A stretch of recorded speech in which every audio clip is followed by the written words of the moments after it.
Merhaba arkadaşlar, kanalıma hoş geldiniz. Bugünkü videomda yeni yılda hediye fikirleri olarak değerlendirebileceğiniz ve 10 dakikada yapabileceğiniz tığ işi yılbaşı çorap anahtarlık yapılışını anlatacağım. Umarım sizler için faydalı bir video olur. Anlatımını yapacağım tığ işi çorap desenlerinde ben yılbaşı renklerini kullandım.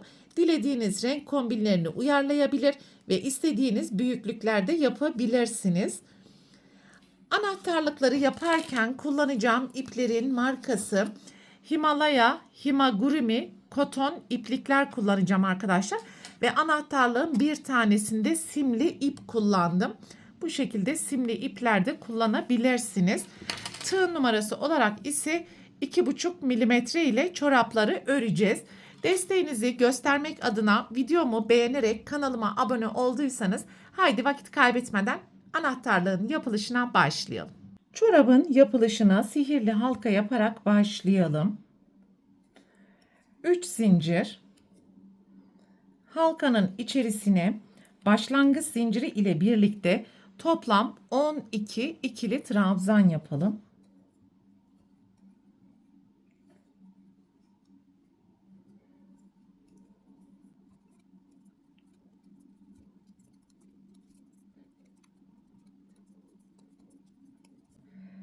On iki trabzanı yaptıktan sonra sihirli halkanın ipini sıkıştıralım ve hemen birinci zincirin tepesinde görünen ilmeğin içerisine kaydırma yaparak sırayı tamamlayalım. 3 zincir, aynı boşluğun içerisine ikili trabzan, sonraki boşluğa bir trabzan, sonraki boşluğa 2 trabzan,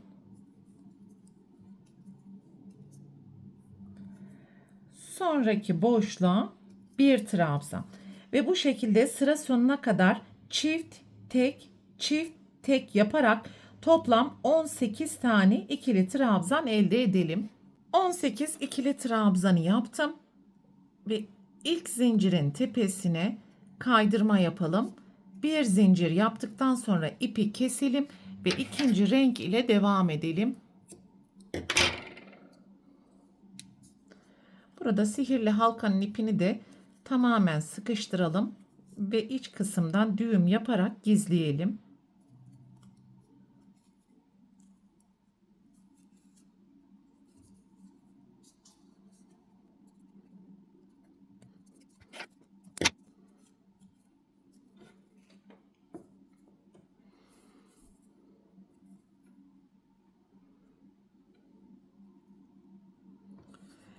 Yapmış olduğumuz herhangi bir trabzanın tepesinden ipi sabitleyelim. Bir zincir ve sonraki boşluktan başlayarak sıra sonuna kadar toplam 18 sık iğne yapalım.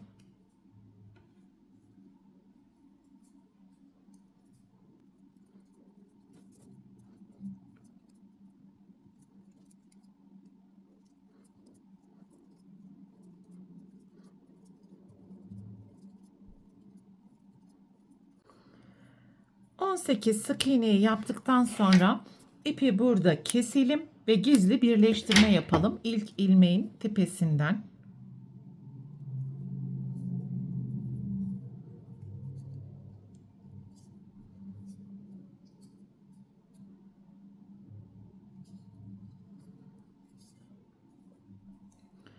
İç içe geçmiş V'ler bu şekilde oluşmuş oldu. Bu ipi de yine arka taraftaki ilmeklerin arasından düğüm yaparak gizleyelim.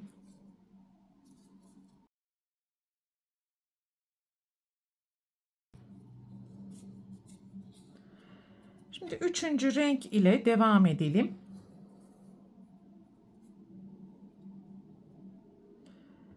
Yapmış olduğumuz herhangi bir sık iğnenin tepesinden ipi sabitleyerek 3 zincir yapalım.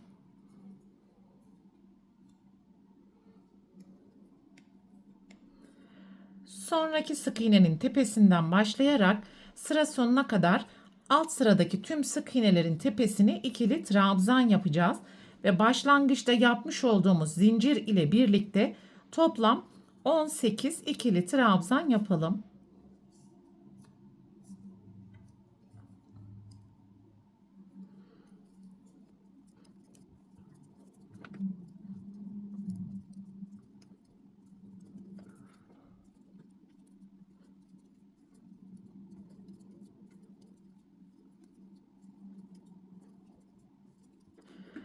Sıranın sonuna geldiğimiz zaman ilk zincirin tepesindeki ilmekten kaydırma yapalım. 3 zincir, aynı boşluğun içerisine ikili trabzan ve sonraki trabzandan başlayarak sıra sonuna kadar toplam 18 ikili trabzan yapacağız. Başlangıç zinciri ile birlikte 18 sık iğneyi yaptım. İlk zincirin tepesinde görünen ilmek içerisine kaydırma yaparak sırayı tamamlayalım. 3 zincir, aynı boşluğun içerisine ikili trabzan ve şimdi yan yana başlangıç zinciri ile birlikte toplam 13 ikili trabzan yapacağız.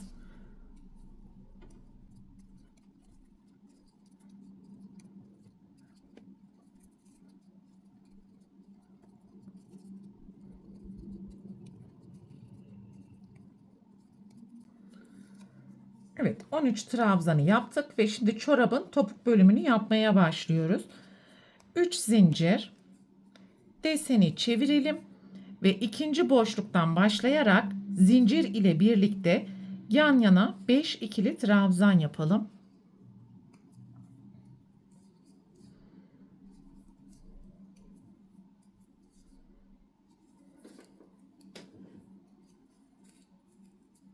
Şimdi yan yana 3 ilmeğe azaltma yapacağız ve 3 tane önce yarım trabzan yapalım. Her bir trabzanın tepesine.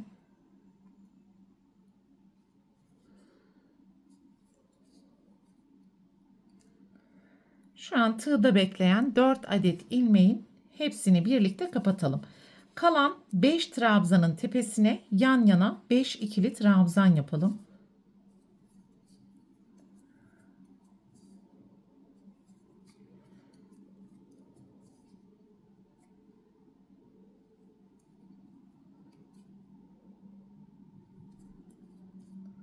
Beşinci trabzanı buradaki zincirin tepesine yapalım.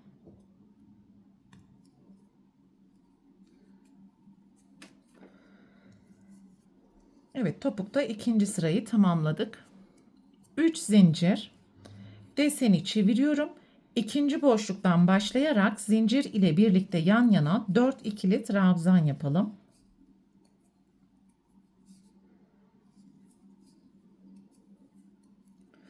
Şimdi tekrar 3 ilmeği kapatarak azaltma yapacağız.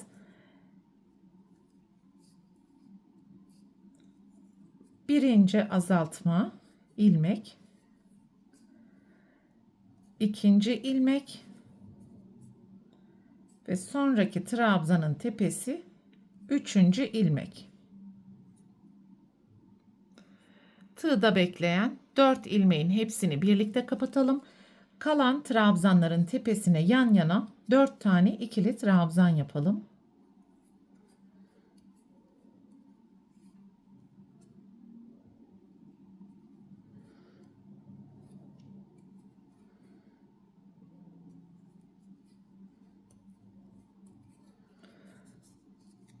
Evet. Şu anda topuğu bu şekilde tamamlamış olduk. Şimdi birleştirmesini yapacağız arkadaşlar. Bakın şu şekilde iç kısmını dışarıya doğru çeviriyorum. Şu anda biz desenin burasındayız. İç kısmı dışarıya çevirdiğimiz zaman burası içte kalan nokta. Tekrar göstereyim. Şu şekilde çevirelim.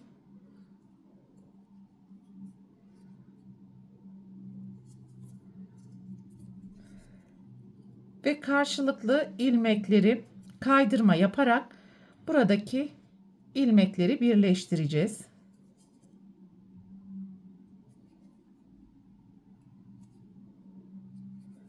Birinci kaydırma, 2,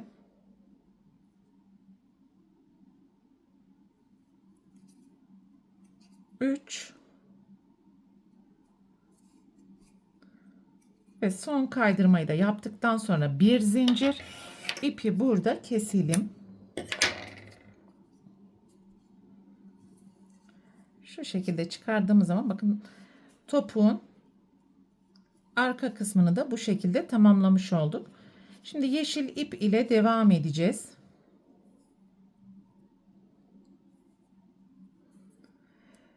Ve yapmış olduğumuz bu kaydırma ilmeğinin herhangi birisinin tepesinden ipi sabitleyelim.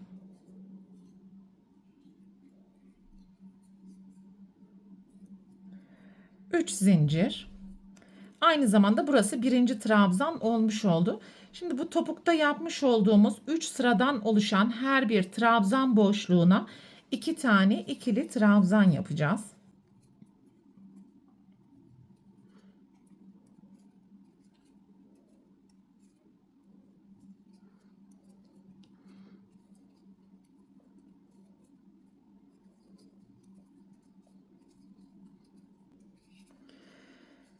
Şimdi çorabın etrafını tamamen trabzanla çevrileceğiz arkadaşlar.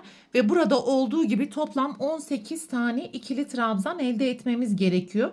Zincir 1, 2, 3, 4, 5, 6, 7 tanesini yaptık şu anda.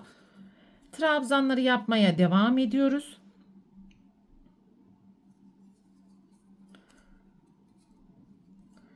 Sekiz, 9,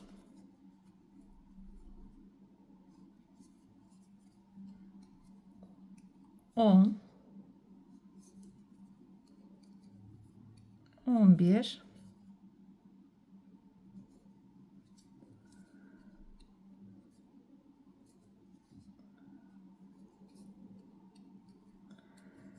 12. trabzanı yaptım. Buradaki ilmeği boş bırakıyoruz. 2 tane trabzan boşluğuna 14, 2 tane buradaki boşluğa 16, 2 tane de bu boşluğa toplam 18'e tamamlamış olacağız.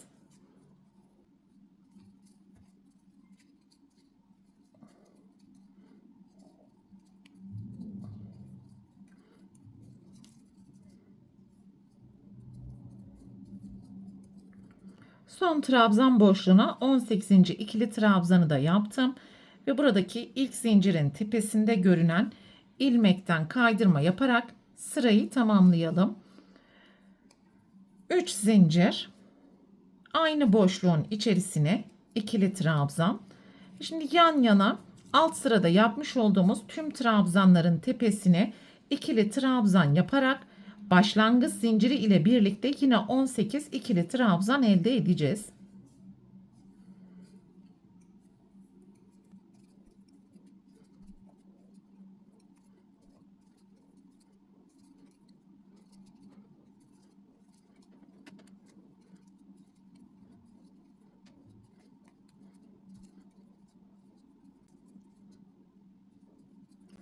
%18. trabzanı yaptıktan sonra ilk zincirin tepesine kaydırma yapalım.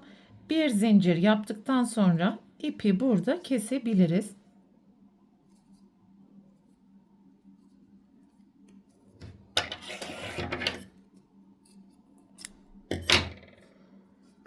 Şimdi çorabın burun kısmında yapmış olduğumuz kırmızı sık iğne sırasını tekrar edeceğiz. Aynı renk ile bir sıra sık iğne yapacağız.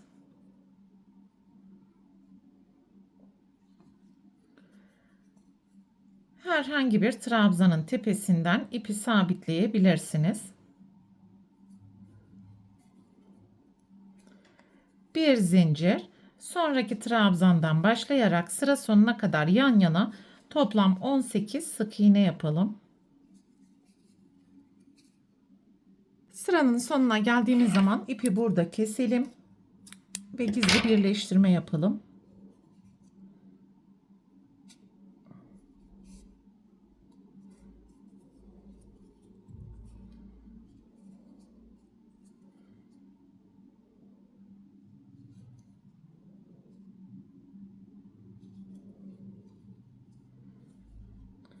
Bu ipi de çok sıkmadan çorabın iç kısmından gizleyebildiğimiz kadar gizleyelim.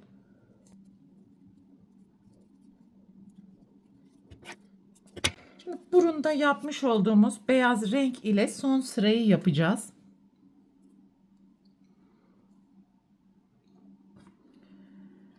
Ve burada son sırayı yaparken çorabın arka noktasındaki sık iğnelerin tepesinden ipi sabitleyelim.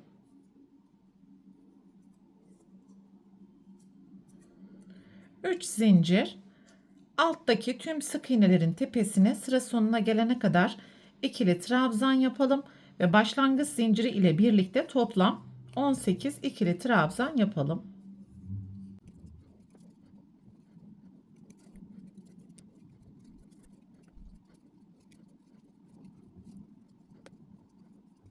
...18. trabzanı yaptıktan sonra burada bir miktar ip bırakalım ve gizli birleştirme yapalım. Bu bırakmış olduğumuz fazla ip anahtarlık klipsini monte ederken lazım olacak.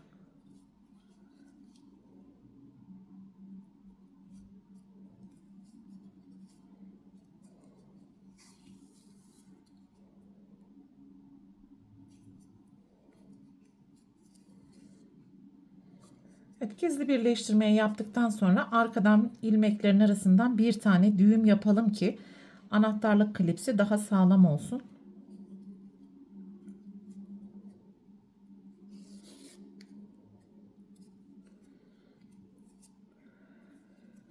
Evet, şimdi iğneye takalım ve klipsi monte edelim.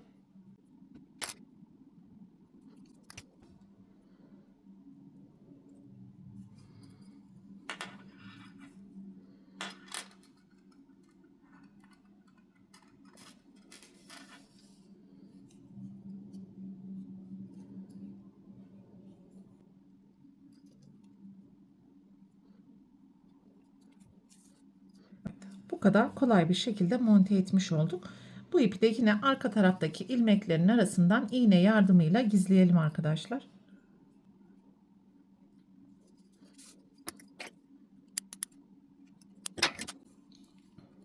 Evet.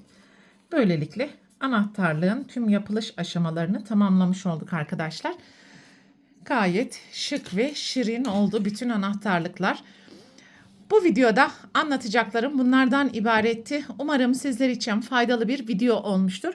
Sonraki eğitim videosunda görüşene dek lütfen kanalıma abone olarak videomu beğenmeyi ve sevdiklerinizle paylaşmayı unutmayın. Hoşça kalın.